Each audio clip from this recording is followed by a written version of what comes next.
India is best friends with America. India is best friends with Russia. And China, what about China तो खैर लड़ाई झगड़े है ना। हाँ, लेकिन आप देखिए ट्रेड तजारत तो बड़ी चल रही है ये चीज। अच्छा हाँ। इंडिया जो है ना और चाइना वो कहते हैं कि लड़ाई झगड़े अपनी जगह पे, बॉर्डर डिस्प्यूट्स और टेरिटोरियल डिस्प्यूट्स, मगर तजारत होनी चाहिए।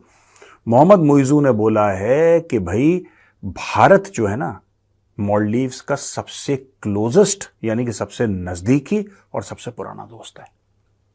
ये क्या हो गया, ये क्या हो गया? मुझे इसने पैसे मांगे होंगे चाइना से, इसने चाइना को बोला होगा कि सुनो चीनी मिनी चाऊ चाऊ, तुम ये पैसा मुझे दे दो, मैं इंडिया को दे दूंगा और हम तो तुम्हारे सगे हैं ही नहीं। चाइनीज ने बोला औकात में रहो, खैरात नहीं बट रही।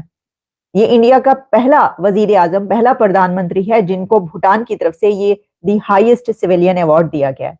और इसकी तीसरा जो स्टेप है, जो तीसरा पॉइंट है, वो भी बहुत अहम है और वो ये है कि भूटान का ये highest civilian award first time किसी foreign national. So prime minister Modi अगर आज नेपाल भूटान में है तो there is one single line which I can say, keep China away. है उसको चाइना ही कोशिश कर रहा है कि अपनी तरफ मिला ले, लेकिन भूटान में इक्का दुक्का आवाजों को अगर आप छोड़ दें तो भूटान को पता है कि भारत के साथ रहने में ज्यादा भलाई है। इंडिया जो है ना और चाइना वो कहते हैं कि लड़ाई झगड़े अपनी जगह पे, बॉर्डर डिस्प्यूट्स और टेरिटोरियल डिस्प्यूट्स, मगर तजारत होनी चाहिए तो उससे सबकी बेहतरी है। हमारे यहाँ एक पुराना एक नजरिया है कि जी तजारत, हमने दुश्मन के साथ तजारत नहीं करनी। ये मेरा ख्याल है हम शायद वाहिद कंट्री है दुनिया में जो कहते हैं कि दुश्मन के साथ तजारत नहीं करती, क्योंकि बाकी लोग ये कहते हैं आज का दुश्मन कल का दोस्त, कल का दोस्त आज का दुश्मन। और दुश्मनी तो चलती रहती है, मगर तजारत तो होनी चाहिए। उसका क्या तल्लुक है दुश्मनी के साथ? वो तो बॉर्डर डिस्प्यूट्स हैं, वो कभी नहीं सेटल होंगे। तो ये कश्मीर का 75 ईयर्स में तो आपने इसको सेटल नहीं कर सके, तो क्या तजारत रोकने के साथ वो सेटल हो गया? क्योंकि तजारत आपने रोकी है 1965 तक। From 47 to 65 मोस्टली तजारत होती रही इंडिया के साथ। तो क्या उसके साथ कुछ जंगें नहीं हुई? उसके बाद जंगें भी होती रही। 65 के जंग के बाद तजारत बंद हो गई, फिर शुरू हो गई। तो ये मैं आपसे कह रहा हूँ कि ये कहना कि जी इंडिया हावी हो जाएगा पाकिस्तान के ऊपर, इंडियन हेजेमनी आ जाएगी अगर आप तजारत करेंगे, नॉनसेंस। ये सिर्फ एक इमोशनल एटीट्यूड है जिसकी वजह से वो कहीं के कहीं पहुंच गए और हम कहीं के कहीं। मोहम्मद मुइजू ने बोला है कि भाई भारत जो है ना मालदीव्स का सबसे क्लोजेस्ट यानी कि सबसे नजदीकी और सबसे पुराना दोस्त है। ये क्या हो गया, ये क्या हो गया? मुझे विश्वास नहीं हो रहा। इसको ये मैटर क्या हो गया मुइजू के साथ? अब मैं आपको बताता हूं मैटर क्या हो गया। एक्चुअली मालदीव्स ने लिए थे भारत से पैसे, ढेर सारे पैसे लिए थे। अब वो पैसा वापस करने का वक्त आ गया। भारत भी चुप रहा, भारत ने कुछ नहीं बोला। जब ये लोग कह रहे थे कि इंडिया खराब है और मोदी खराब है और सब खराब है यार, बिल्कुल एवरीबडी इज वेरी बैड यार, है ना, इनकी क्या औकात है जो हमारे जैसे रिजॉर्ट्स, हमारे जैसे 5 स्टार होटल। अब जब इंडियंस ने जाना बंद करा और भारत के जो वहां पे फौजी थे 78-85 के बीच में वो निकल गए, यहाँ टीचर्स निकल गए, अब इनको लगा कि यार हमने ज्यादा बोल दिया।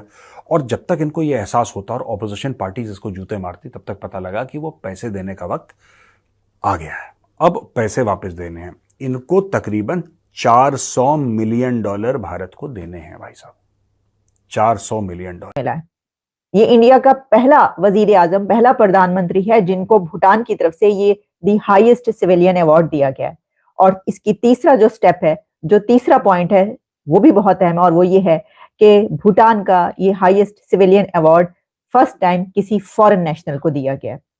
तो अगर तो हम इसको सिर्फ इस तरह देखते कि भूटान का हाईएस्ट सिविलियन अवार्ड भारत के वजीर आजम को दिया गया तो शायद ये इतनी बड़ी खबर नहीं है। लेकिन जब हम इसको ये देखते हैं कि क्योंकि वो इसलिए इतनी बड़ी खबर नहीं है कि उनको इससे पहले इससे बड़े बड़े कंट्रीज जो हैं, अरब कंट्रीज से ये वाले अवार्ड्स मिल चुके हैं और जिनको अमेरिका का सदर कह रहा हो कि मुझे तुम्हारा ऑटोग्राफ चाहिए, ऑस्ट्रेलिया का वजीर आजम कह रहा हो कि तुम मेरे बॉस हो, तो उसके लिए फिर ऐसा लगता है अच्छा भूटान ने अगर अवार्ड दे दिया तो कौन सी बड़ी बात है। लेकिन ये बड़ी बात इसलिए कि मैंने आपको वो 3 पॉइंट्स बता दिए कि उन्होंने आज से पहले जो है किसी भी फॉरेन नेशनल को अवार्ड नहीं दिया और भारत का भी पहला वजीर आजम है जिसको ये अवार्ड दिया गया। अच्छा जी, अब हुआ कुछ यूं है कि ये जो भूटान का विजिट है, सो प्राइम मिनिस्टर मोदी अगर आज नेपाल भूटान में है तो there is one single line which I can say, keep China away, keep China away. 2007 से लेके तो अब जारी बात है Bhutan is working in a different है, लेकिन एक लैंडलॉक कंट्री है,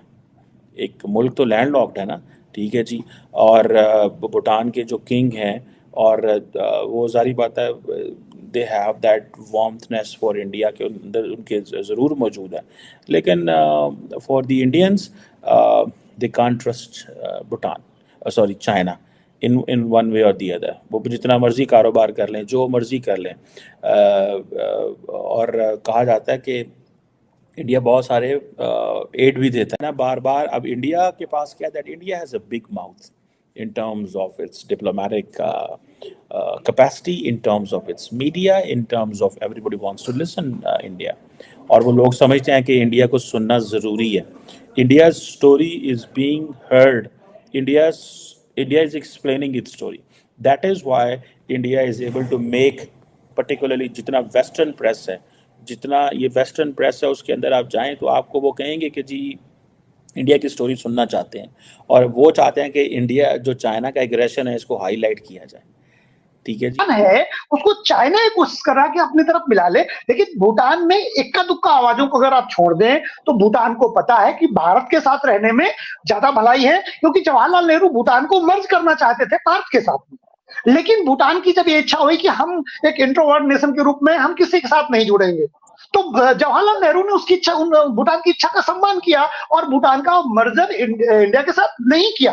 तो इसलिए भूटान को भी पता है कि भारत के साथ रहने में फायदा है, लेकिन भूटान और चाइना के बीच में एक एग्रीमेंट तीन स्पॉट को लेकर के एक एग्रीमेंट की बात चल रही थी। वो एग्रीमेंट भारत के लिए ठीक नहीं, क्योंकि चाइना, भूटान बहुत छोटा राष्ट्र है, चाइना उस पर दबाव बना सकता है, दबाव बना रहा है, लगातार बना रहा है। तो भारत को भूटान ज्यादा प्रेशर में ना आ जाए, इसके लिए कमजोर के साथ खड़ा होना पड़ा कि हमारा अगर कमजोर पड़ोसी हमारा मित्र है, वीक है, तो उसके साथ खड़े हो जाओ, उसको जो दूसरा ताकतवर उसे दबाने की कोशिश करे तो दबा ना पाए। मैं मानता हूं भूटान नेपाल की तरह नहीं, भूटान की राजनीति, भूटान के नेता भारत के साथ हैं, चाइना उनको अपनी तरफ ले जाने की कोशिश कर रहा है। भूटान के नए प्रधानमंत्री की भारत यात्रा के बाद पीएम मोदी ने इस पड़ोसी देश का दौरा किया। भारत भूटान का रिश्ता भरोसे पर आधारित है। हालांकि चीन लगातार भूटान में अपना इन्फ्लुएंस बढ़ाने की कोशिश में है। प्रधानमंत्री नरेंद्र मोदी ने यह भूटान दौरा ऐसे समय में किया जब देश में लोकसभा चुनावों का कार्यक्रम घोषित कर दिया गया है। संसदीय चुनावों की घोषणा के बाद किसी भी प्रधानमंत्री के लिए विदेश यात्रा करना दुर्लभ है, लेकिन पीएम मोदी ने मानो इसे अपवाद बना दिया। भूटान भारत का पड़ोसी है और हमेशा से सेंटर ऑफ फोकस में रहता है। दोनों देशों के बीच फ्रेंडशिप, म्यूचुअल ट्रस्ट और सद्भावना का मजबूत बंधन है। लगातार कई प्रलोभनों के बावजूद चीन के आरबीआई यानी बेल्ट एंड रोड इनिशिएटिव में शामिल नहीं होने वाले एकमात्र भारतीय पड़ोसी के रूप में भूटान का रोल अहम है। पड़ोसी राष्ट्र को लेकर यह भी कहा जाता है कि ये शायद इस क्षेत्र के किसी भी अन्य देशों के तुलना में भारतीय हितों के प्रति अधिक सतर्क रहा है। अपनी विकास आवश्यकताओं के लिए भूटान की भारत पर निर्भरता में जियोग्राफिकल लोकेशन एक इम्पोर्टेंट वजह रहा है। यही नहीं, यहाँ के राष्ट्राध्यक्ष अपने सामाजिक आर्थिक विकास के लिए भारत की मदद को ज़्यादा पसंद करते हैं।